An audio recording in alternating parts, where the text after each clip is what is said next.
2021, اس کو ہم آسانی کے لیے 3 حصوں میں ڈیوائیڈ کرتے ہیں۔ کنڈکٹ آف ایگزامینیشن ریگولیشنز کا پہلا حصہ وہ ہے، ان رولز کو ڈیل کرتا ہے، ان ریگولیشنز کو ڈیل کرتا ہے جو امتحان سے پہلے انہوں نے کرنی ہے، ابھی امتحان شروع نہیں ہوا، ان کو کمپلائی ود کرنا ہے۔ اور ان ریگولیشن کو دوسرا حصہ جو کنڈکٹ آف ایگزامینیشن ریگولیشنز ہے، وہ اس دوران امتحان کو ڈیل کرتا ہے کہ جب امتحان ہو رہا ہے وہ کون سی ریگولیشنز ہیں دوران امتحان جو ہو رہا ہے، اور وہ کون سے رولز ہیں، کون سے ضابطے ہیں جو کہ دوران امتحان وہ پورے کرنے تھے جو پی ایم سی نے پورے نہیں کیے۔ اور نمبر 3، وہ کون سی رولز اینڈ ریگولیشنز ہیں جب امتحان ختم ہوتا ہے تو پھر پی ایم سی پہ لازم تھا کہ وہ ان ریگولیشنز پر کاربند رہے، اس ضابطے پر کاربند رہے جو اس نے خود بنایا تھا اور وہ نہیں کیا۔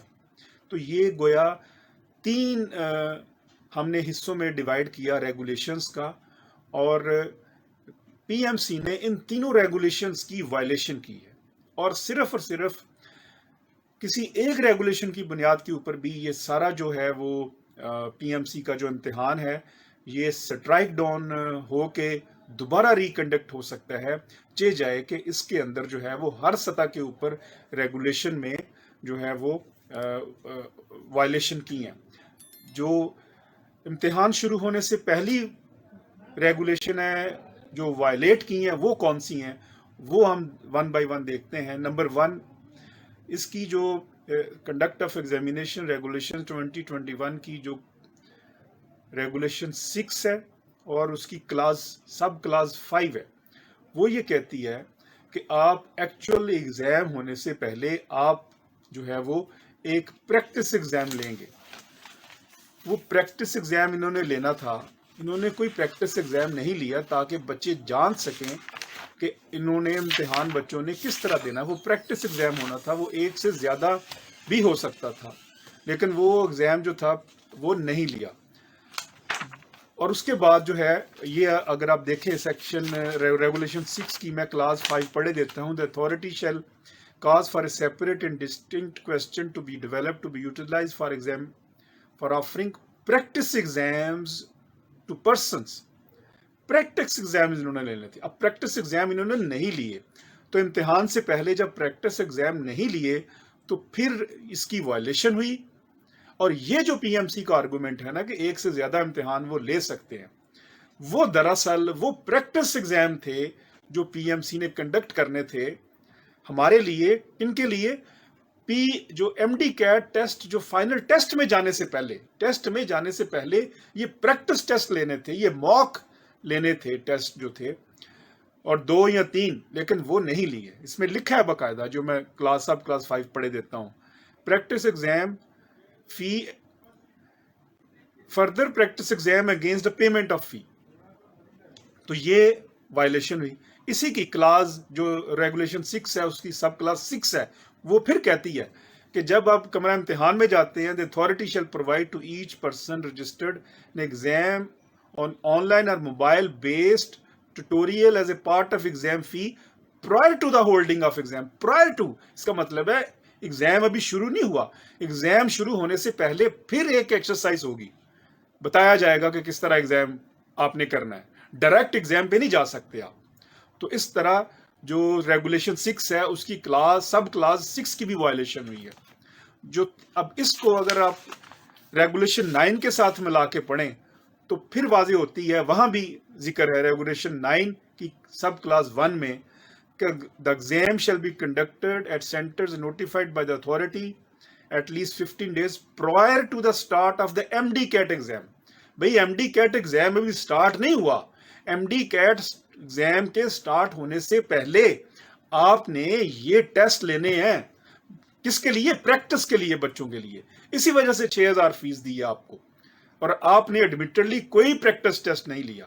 تو یہ 3 جو وائلیشنز ہیں، اسی کی روشنی میں یہ سٹرائک ڈاؤن ہونا چاہیے۔ اب اس کے ساتھ اگر آپ دیکھیں تو ریگولیشن 8 کو دیکھیں تو وہاں بھی یہی ذکر ہے، اور اس کے ساتھ میں صرف مینشن کیے دیتا ہوں۔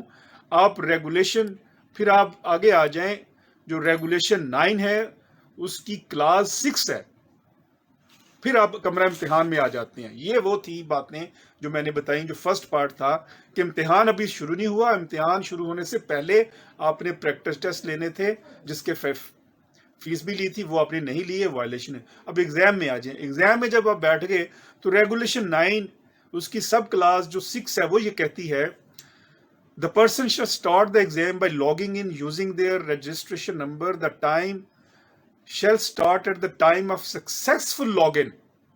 سکسیسفل لاگ ان یعنی کہ ٹائم اس وقت سٹارٹ ہوگا جب ایک لاگ ان ہوگا. اب جن بچوں کے وہ لاگ ان ہی ہوئے، وہ کھلے نہیں ہیں، جو کھلے ہی نہیں ہیں، وہ جو بھی ایشو تھا سکپ کر گئے، وہ سارے کا سارا ایگزام ہی سکپ کر گئے. اس کا مطلب یہ ہوا کہ ان کا ایگزام تو سٹارٹ ہونا تھا وہ لاگ ان ہونے سے. جب لاگ ان ہی نہیں ہوئے تو سمجھا یہ جائے گا کہ ایگزام سٹارٹ ہی نہیں ہوا.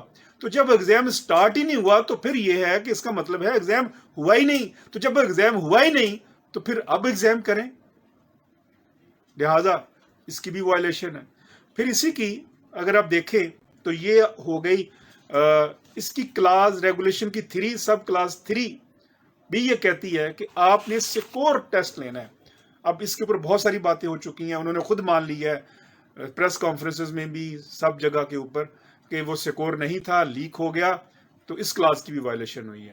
پھر اس کے ساتھ ساتھ یہ بھی مان لیا کہ جو کلاس جو ریگولیشن 5 ہے اور اس کی سب کلاس 3 ہے اس میں 3 ڈیفیکلٹی لیول ہونے تھے. پہلا ڈیفیکلٹی لیول 20% کا، پھر ماڈریٹ لیول آنا تھا 80% کا، سوری 60% کا، تو پھر اینڈ کے اوپر آنا تھا 20% کا. تو اس طرح یہ 100% بننے تھے. اب اس کی بھی وائلیشن ہوئی ہے. اب جب امتحان ختم ہو گیا تو امتحان ختم ہونے کے بعد پھر اس کی ریگولیشن 10 ہے ریزلٹ کی. وہ کیا کہتی ہے؟ The result of the MD CAT exam of each person shall be available at the time notified by the authority. مجھے یہ بتائیے کہاں پہ نوٹیفائی کیا اتھارٹی نے؟ کسی جگہ نوٹیفائی نہیں اتھارٹی نے کیا. اور کسی کو 12 گھنٹے کے بعد ملا ہے، کسی کو 6 گھنٹے کے بعد ملا ہے. یہ مسٹ تھا، مینڈیٹری تھا انڈر دا ریگولیشن 10 کہ اس کو نوٹیفائی کرتے. تو یہ وہ انلیگیلٹیز تھیں جو سامنے آئیں. اور اس کے ساتھ پھر اور بھی اور جن ججمنٹس کا وہ حوالہ دیتے ہیں وہ ڈسٹنگوش ہیں. وہ ایک کراچی کی ججمنٹ کا حوالہ دیتے ہیں، وہ ڈفرینٹ پریمیسز کے اوپر ہے. اس میں کووڈ کی وجہ سے تقسیم ہوئی تھی کہ کچھ بچے نے پیپر دیا، کچھ نے نہیں دیا. اور اسی طرح جو ہے وہ دوسری جو ججمنٹ کا حوالہ دیتے ہیں لاہور ہائی کورٹ کی، اس میں کویسچن ہی اور تھا. اس میں کویسچن تھا ویٹیج کا کہ آپ نے ویٹیج کو چیلنج کیا کہ نہیں کیا.